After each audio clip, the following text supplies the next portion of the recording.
Good morning, Carl. Again, today we're going to do a classic, which known as Snowdrop, which you probably know under the name Snow White. Once upon a time, in the middle of winter, when the snowflakes were falling like feathers on the earth, a queen sat at a window framed in black ebony and sewed. And as she sewed and gazed out into the white landscape, she pricked her finger with the needle, and 3 drops of blood fell onto the snow outside. Because the red showed itself so well against the white, she thought to herself, "Oh, what I wouldn't give to have a child as white as snow, as red as blood, and as black as ebony." And her wish was granted, for not long after a little daughter was born to her, with the skin as white as snow, lips and cheeks as red as blood, and hair as black as ebony. They called her Snowdrop, and not long after she giving birth, the queen died. And a year after, the king married again. His new wife was a beautiful woman, but so proud and overbearing she couldn't stand any rival to her beauty. She possessed a magic mirror, and when she used to stand before it, gazing at her reflection, asked, "Mirror, mirror, hanging there, who in all the land's most fair?" And it always replied, "You are most fair, my lady queen, none fair in the land, I ween." And then she was quite happy, for she knew the mirror always spoke the truth. But Snowdrop was growing prettier every day, and when she was 7 years old she was as beautiful as could be, and fairer even than the queen herself. So one day when the latter asked her mirror the usual question, replied, "My lady queen, you are fair, 'tis true, but Snowdrop is fairer far than you."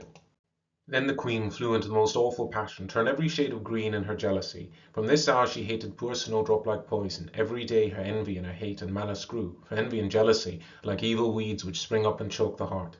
At last she could endure Snowdrop's presence no longer, and calling a huntsman to her, she said, "Take the child out into the wood, and never let me see her face again." The huntsman did as he was told, and led Snowdrop out into the wood, but it was an act of drawing out his knife to slay her. She began to cry, and said, "O dear huntsman, spare my life. I will promise to flee forth into the wide, wide wood, and never return home again." And because she was so young and so pretty, the huntsman had pity upon her, and said, "Well, run along, poor child," for he thought to himself, "The wild beasts will soon eat her up." And his heart felt lighter, because he hadn't had to do the deed himself. As he turned away, a young boar came running past, so he shot it, and brought its lungs and liver home to the queen as proof that Snowdrop was really dead. And when the poor child found herself alone in the big wood, the very trees around her seemed to assume strange shapes, and she felt so frightened she didn't know what to do. Then she began to run over the sharp stones and through the bramble bushes, and the wild beasts ran past her, but they did her no harm. She ran as fast as her legs would carry her, and in the evening approached she saw a little house, stepping inside to rest. Everything was very small in the little house, cleaner and neater than anything you can imagine. In the middle of the room there stood a little table covered with a white tablecloth, and 7 little plates and forks and spoons and knives and tumblers. Side by side were the wall with 7 little beds and covered with snow-white counterpanes. Snowdrop felt so hungry and so thirsty she ate a bit of bread and a little porridge from each plate, and drank a drop of wine out of each tumbler. Then, feeling tired and sleepy, she lay down on one of the beds, but she wasn't comfortable. She tried all the others in turn, but one was too long and another too short, and it was only when she got to the 7th that she found one to suit her exactly. So she lay down upon it and said her prayers like a good child and fell fast asleep.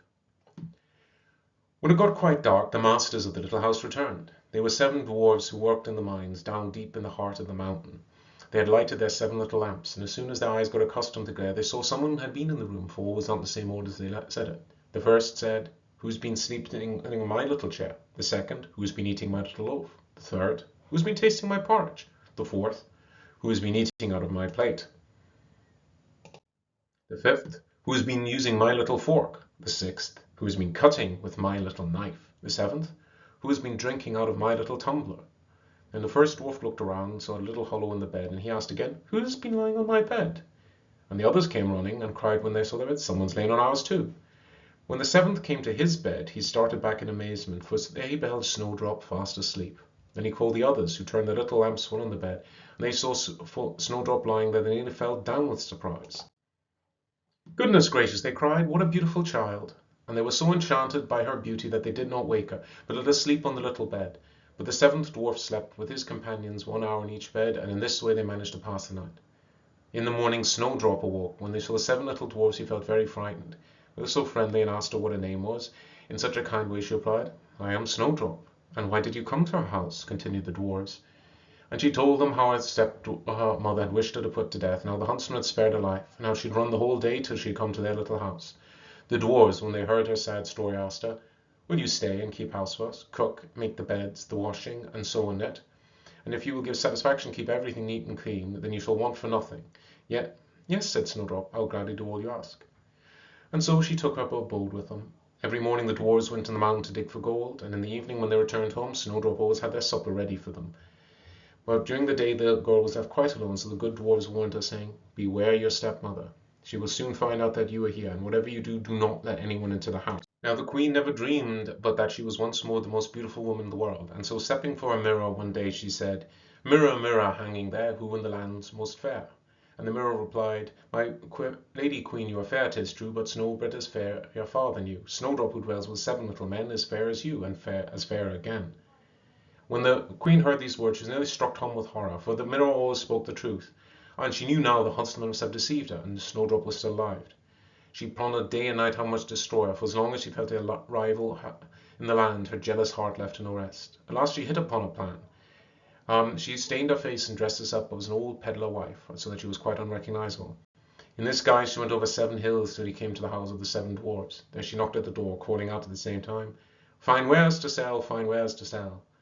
Snowdrop peeped out of the window and called out, "Good day, mother, what have you to sell?" I just remind you, Carl, of something I mentioned beforehand. In the times these stories were written, people would very often, especially children, refer to people much older than them as a mother or father, even if they weren't their actual mother or father. Anyway, "Good wares, fine wares," she answered, "laces of every shade and description." She held one that was made of some gay-coloured silk. "Sure, I can let the honest woman in," said Snowdrop, and she unbarred the door and bought the pretty lace. "Good gracious, child," said the old woman, "what a figure you've got. Come on, I'll lace you up properly for once." Snowdrop, suspecting no evil, stood before and let her lace her bodice up, but the old woman laced it so tightly and so quickly that it took Snowdrop's breath away, and she fell down dead. "Now you're no longer the fairest," said the wicked old woman, and she hastened away. In the evening the 7 dwarfs came home, and when they saw their dear Snowdrop lying on the floor, as still and as motionless as a dead person, lifted up tenderly, and when they saw how tightly laced it was, they cut the lace in two, and she began to breathe a little, gradually came back to life. And the dwarfs heard it, what happened. They said, "Depend upon it, the old peddler's wife is not than the old queen. In future you must be sure no one to let in if we're not at home." As soon as the wicked old queen got home, she said straight to a mirror and said, "Mirror, mirror, hanging there, who in all the land's most fair?" And the mirror answered as before, "My lady queen, you are fair, 'tis true, but Snowdrop is fairer far than you. Snowdrop, who dwells with the 7 little men, is fair as you, is fair again." And when she heard this, she became as pale as death, because she knew that once that Snowdrop must be alive again. This time she said to herself, "I'll think of something to make the end of her once and for all." And by the witchcraft which she understood so well, she made a poisonous comb, and she dressed herself up to assume the form of another old woman. Then she went over 7 hills till she reached the house of the 7 dwarfs, and knocking at the door, she cried out, "Fine wares to sell." Snowdrop looked out of the window and said, "You must go away, for I may not let anyone in." "But surely you're not forbidden to look out," said the old woman. She held up the poisonous comb for her to see. It pleased the girl so much she let herself be taken in, and opened the door. When they had settled their bargain, the old woman said, "Now I'll comb your hair properly for you once in the way." Poor Snowdrop thought no evil, but hardly the comb touched her hair than the poison worked, and she fell down unconscious. "Now, my fine lady, you're really done for this time," said the wicked old woman. She made her way home as fast as she could. Fortunately it was now near evening, and the 7 dwarfs returned home. When they saw Snowdrop lying dead on the ground, they once suspected a wicked stepmother to work again. So they searched till they found the poisonous comb, and the moment they pulled it out of her head, Snowdrop came to herself again and told them what had happened. They warned her once more to be on her guard and opened the door to no one. Snowdrop is not exactly the smartest girl in the world, I think we can agree. Well, that didn't work, before the evil queen had the song once again, asked once more of the mirror, and found out that Snowdrop was still alive, and this time she decided to really make an end of her, and made a poisoned apple where half the apple was poisoned and half was fine. And she made her way back to Snowdrop, who would not let her into the house, but the old woman said to her, "But the apples look so good and delicious." And the old woman said, "Are you afraid of being poisoned? See, I will cut this apple in half. I'll eat the white cheek and you eat the red." But the apple was so cunningly made that only the red cheek was poisonous. So Snowdrop longed to eat the tempting fruit, and when she saw the peasant woman eating by herself, she couldn't resist temptation any longer, and stretching out her hand, she took the poisonous half. But hardly had the first bite passed her lips than she fell down dead in the ground. And then the eyes of the cruel queen sparkled with glee, she laughing out herself cried, "As white as snow, as red as blood, and as black as ebony, this time the dwarves won't be able to bring you back to life." And when she got home, she asked the mirror, "Mirror, mirror, hanging there, who in all the land's most fair?" And this time it replied, "You are most fair, my lady queen, and fairer in the land, I ween." Then a jealous heart was at rest, at least as much rest as a jealous heart can ever be. And when the little dwarfs came home then in the evening and found Snowdrop lying on the ground, and she neither breathed nor stirred, they lifted her up and looked around everywhere to see if they could find anything poisonous. They unlaced her bodice, combed her hair, washed her with water and wine, but all in vain. The child was dead, and remained dead. Then they placed her in a bier, and all the 7 dwarfs sat round it, weeping and sobbing for 3 whole days. At last they made their way up their minds to bury her, but as she looked blooming as a living being, and her cheeks were so lovely colour, they said, "We cannot hide her away in the black ground." So they made a coffin of transparent glass, and laid her in it, and wrote on the lid in the golden letters that she was a royal princess. Then they put the coffin on top of the mountain, and one of the dwarfs always remained beside it, and kept watch over it. The very birds of the air came and bewailed Snowdrop, first an owl, and then a raven, and then a little dove. Snowdrop lay a long, long time in that coffin, and always looked the same, as if she were fast asleep, and she made white as snow, as red as blood, and her hair was as black as ebony. And now it happened that one day a prince came to the wood and paused by the dwarf's house. He saw the coffin on the hill, with the beautiful Snowdrop inside it, and when he read what was written in golden letters, said to the dwarfs,